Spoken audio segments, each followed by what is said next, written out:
So this year, the new Galaxy Ultra looks very similar to its predecessor. And while the outside hasn't changed as much, the inside has been ultra refined in order to provide probably the best experience you can find on a slab smartphone in 2023. Let's talk about it. I think that experience really starts with the display. The display on the Galaxy S23 Ultra is, it's the same panel that's been used for the past couple of years in the Ultra phones, and you can't really fault it. This phone's display is probably the best display you can get, like overall rounded off in the business, and it has a 120Hz refresh rate, a Quad HD panel, and also the color accuracy on this is insane. It looks and just feels amazing to use overall. I don't really have any problems or issues with the display. The selfie camera underneath the display is pretty decent. It's not gonna wow you, but interesting fact, there used to be a 40 megapixel camera in here. It's been downgraded to 12 megapixels, which should be weird, but at the same time you do get better quality out of it because of better processing that they can use with that downgraded sensor. It's a little bit weird, but if you're getting better results, I guess it's working. And the ultrasonic fingerprint sensor in here is of course improved from last year, which that was improved from the S21 Ultra as well. So I really like that Samsung is really taking initiative here and improving their fingerprint sensors every single year. What really helps the display feel smoother is definitely the software. One UI 5.1 coming out on the S23 Ultra first is definitely something different. It's cleaner, it's faster, it's smoother. Even compared to regular One UI 5.0, this just feels a little quicker, just with a little pep in its step. And I don't know what Samsung's been doing, but this phone's performance is also amazing. Well, actually, we do know what Samsung's been doing. Samsung has partnered up with Qualcomm to make a special release edition for their Galaxy phones called the Snapdragon 8 Gen 2 for Galaxy.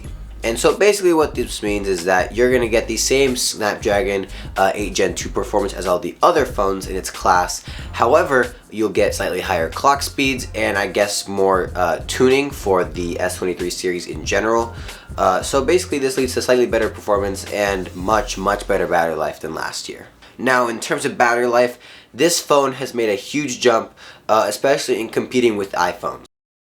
So the battery life on the Galaxy S22 Ultra, even though it had a 5,000 mAh battery, was actually significantly worse than the Galaxy S21 Ultra, which in and of itself was pretty decent. But the Galaxy S23 Ultra really takes an otherworldly launch in battery life. And while I haven't gotten the alien claims that other people have, like 2-day battery life, that's not really a possibility on this phone if you're using it, especially on data. But I can get up through a full day. I haven't been able to kill this phone in a day unless I'm doing like gaming like for 3 hours and then go surf the web and then go watch videos, and then like unless you're pushing this thing for like 10 hours of like high brightness, high CPU and GPU usage at the same time, you're not gonna be able to kill this phone in a day. With regular social media and camera use, I've been able to end the day with 20 to 30% of battery life. And this phone's battery experience as a whole is amazing. There are also some battery safety features that you can access in the settings, but for charging specifically, I think Samsung is cooled off on their innovation. This phone only charges up to 45 watts, while other phones such as the OnePlus 11 and newer Xiaomi phones can charge up to 100 or even 200 watts of power. And wireless charging isn't necessarily the best on this phone. I would say that it's okay. Most people don't usually use wireless charging if they want to go fast. You usually use wireless charging if you're like putting it off when you're going to sleep. But at the same time, maybe 20 watt wireless charging, 25 watt wireless charging, we know it's possible.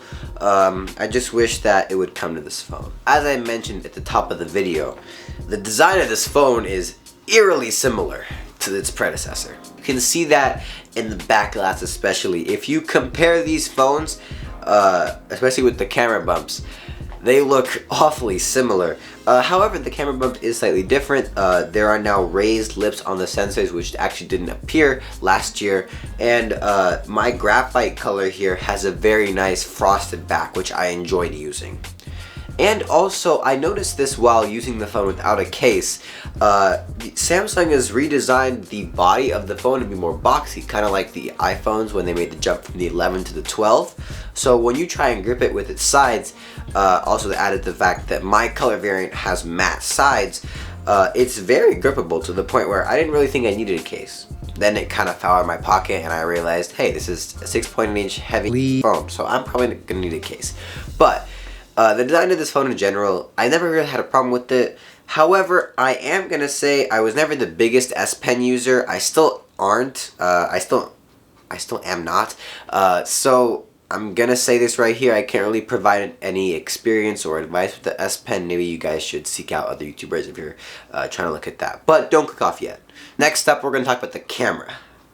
And the cameras on these phones are so good, but also really disappointing for what we were all expecting. So the S23 Ultra, the headlining feature is a 200 megapixel camera, and if you came here to hear me like praise it or anything, first off, I haven't been using it as often. I never found really the need to. I took a couple like landscape shots with the phone, and I really think that's where this 200 megapixel camera showed like that's where you want to use the best. You're not using it in casual like situations.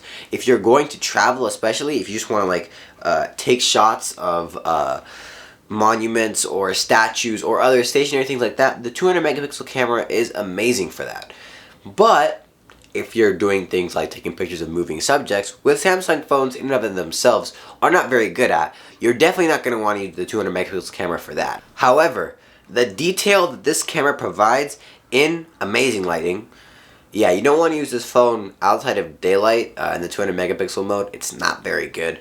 But in amazing lighting, this phone's 200 megapixel camera is really, really sharp and clear, and the HDR really makes the photos pop.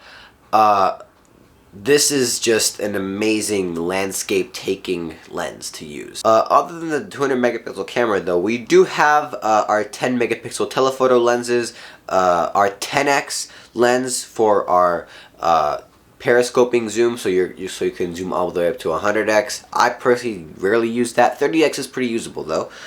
There we have our regular 3x telephoto lens, and we have our 12 megapixel ultra wide lens, which hasn't been getting its love lately, but I get why. That 200 megapixel lens makes for great marketing. Video performance, wow, they really made a big jump this year. This phone's video performance isn't necessarily iPhone quality. Then again, no phone is iPhone quality. But I am gonna say that I did really enjoy shooting video with this phone. Mostly because of the quality of also like switching between lenses. That's become way smoother and kind of feels iPhone-esque. Like if you just boot this phone up like without installing any apps and just try like switching between the lenses, it's super smooth. But then once you got everything loaded on and stuff is running in the background, that doesn't happen. But the switching between lenses in general is way smoother than last year, and it's creeping up to the iPhone. Now the video recording itself is pretty decent. I've got to say that the quality has taken a bit of a step up, probably because of the larger pixel sizes in the main sensor, and also now you can do 4K 60 on all four lenses on the back, and the front facing camera still does do 4K 60.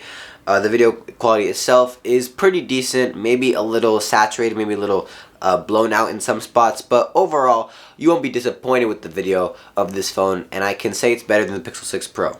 Pixel 7 Pro, yeah. Alright, so without further ado, let's take a look at some samples.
So if you've looked at the samples, you've seen all the photos I've taken, and I've got to say the overall camera grade for this phone has got to be an A.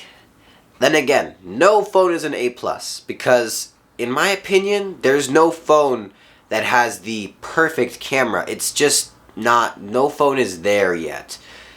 But I've got to say that the S23 Ultra probably gives you the most complete camera experience. Photo quality, video quality, fun features, everything in general. I think this is probably the best overall camera phone. There's just no other thing that does everything. And the theme of this video, or the theme of the Galaxy S23 Ultra really, is refinement and catching up, as well as also being extremely well-rounded.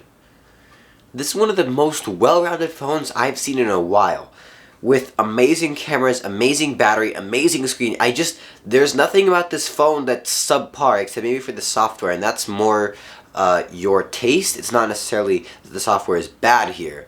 And I don't know why anyone would hate this phone. It's just so good at so many things.